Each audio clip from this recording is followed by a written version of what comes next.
परमेश्वर के धन्य नाम की महिमा हो। प्रभात मनन के सत्र 2777 में आप सभी का बड़े प्रेम के साथ स्वागत करता हूं। आइए आज के मनन के लिए हम पढ़ते हैं प्रकाशित वाक्य अध्याय 3 पद 13। जिसके कान हो वह सुन ले कि आत्मा कलीसियाओं से क्या कहता है। प्रत्येक कलीसिया के साथ साझा करने का संदेश साझा करने के पश्चात प्रभु उन्हें याद दिलाता है कि जिसके कान हो वह सुन ले कि आत्मा कलीसियाओं से क्या कहता है। इन संदेशों का सार्वजनिक स्वभाव को प्रभु का ये प्रस्ताव सूचित करता है। अर्थात भले ही प्राथमिक रूप में इन संदेशों को एशिया माइनर के 7 स्थानीय कलीसियाओं के लिए क्यों न भेजे गए हो, किसी भी जमाने के कोई भी स्थानीय कलीसिया इन संदेशों को सुनना चाहिए। कहने का तात्पर्य यह है कि इन 7 संदेश जो एशिया माइनर के 7 स्थानीय कलीसिया के लिए भेजे गए थे, केवल उन 7 कलीसियाओं के लिए ही नहीं है, बल्कि दुनिया के सभी स्थानीय कलीसियाओं के लिए भी है।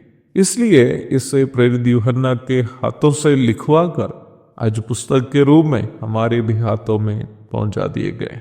फिलदिल्फिया की कलीसिया यद्यपि कम सामर्थ्य की कलीसिया क्यों न थी, तो भी वे वचन की सही शिक्षा में बने रहने और उसे अपने जीवन में लागू करने के लिए तत्पर रही।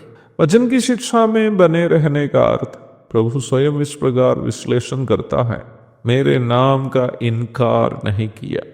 पद 8। वचन की मूल शिक्षा स्वयं प्रभु यीशु मसीह है। यूहन्ना 5:39। इसका मतलब वचन में बने रहने का अर्थ यीशु मसीह में बने रहना है।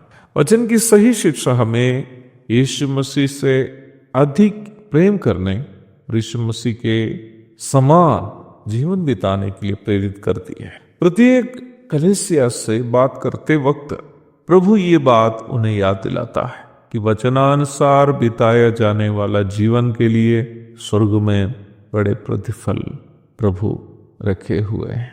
इससे बढ़कर, जैसे हम पिछले दिनों में मनन किए थे, वचनानुसार बिताए जाने वाला जीवन उद्धार पाए हुओं को ये निश्चितता देता है कि वे अवश्य उद्धार पाए हैं। मेरे हृदय में बहुत अधिक दुख पहुंचाई गई एक बात इस समय मैं आपके साथ साझा करना चाहता। कटिहार की कलीसिया में संगति करने वाले कुछ विश्वासी अपने जीवन के कुछ पराजयों के कारण संगति से दूर रहने लगे। उनमें से एक व्यक्ति के घर में, जब मैं बिहार के एक अन्य प्रचारक के साथ जब मिलने गया, मेरे साथ जो प्रचारक था उन्होंने उस व्यक्ति से पूछा कि आप संगति से अभी क्यों दूर हैं। प्रचारक ये जानना चाह रहा था कि कहीं मेरी कोई गलती से तो विश्वासी लोग अलग नहीं। उस समय उस व्यक्ति का जवाब इस प्रकार था, भाई जबी ब्रदर ने हमारे साथ कोई गलती नहीं की, पर हम इसलिए संगति में बने नहीं रह पाए क्योंकि जिस उच्चस्थाई स्तर की शिक्षा ब्रदर सिखाता था, हम उसके अनुसार जीवन नहीं बिता पाए। पूछने वाला प्रचारक और सुनने वाला भाई दोनों बिहार के होने के कारण भाई ये समझ चुका था कि सवाल पूछने वाले का उद्देश्य क्या है। हाल ही में मैं यूपी के एक वरिष्ठ प्रचारक से जब बात कर रहा था, उन्होंने भी बड़े दुख के साथ मुझसे इस प्रकार कहा कि बिहार की हालात यूपी में भी है। चंगाई चमत्कार आदि के लोभ में कई लोग मसीही होने का दावा करते हुए जी रहे हैं, परंतु वचन की सही शिक्षा सिखाने पर लोग नाराज होकर कलीसिया से और मसीह जीवन से दूर हो जाते हैं। मैं ये सोचकर दुखी हो जाता हूं कि इस प्रकार लोग इसलिए शिक्षा से और संगति से दूर हो जाते हैं कि शायद इनका उद्धार ही नहीं हुआ।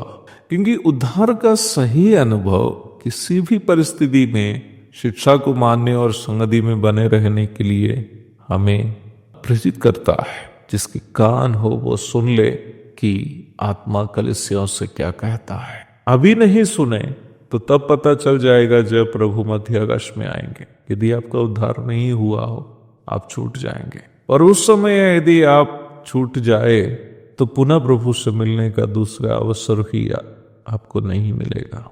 इसलिए प्रभु कह रहा है जिसको कान है, जिसके कान है वो सुन ले कि उद्धार का सही अनुभव हमें वचन की शिक्षा को मानने और पालन करने के लिए प्रेरित करता है। एक और शुभ दिन की धन्य कामनाओं के साथ आज का मनन मैं यह समाप्त करता हूँ। प्रभु आप सबको आशीष दे। आमीन।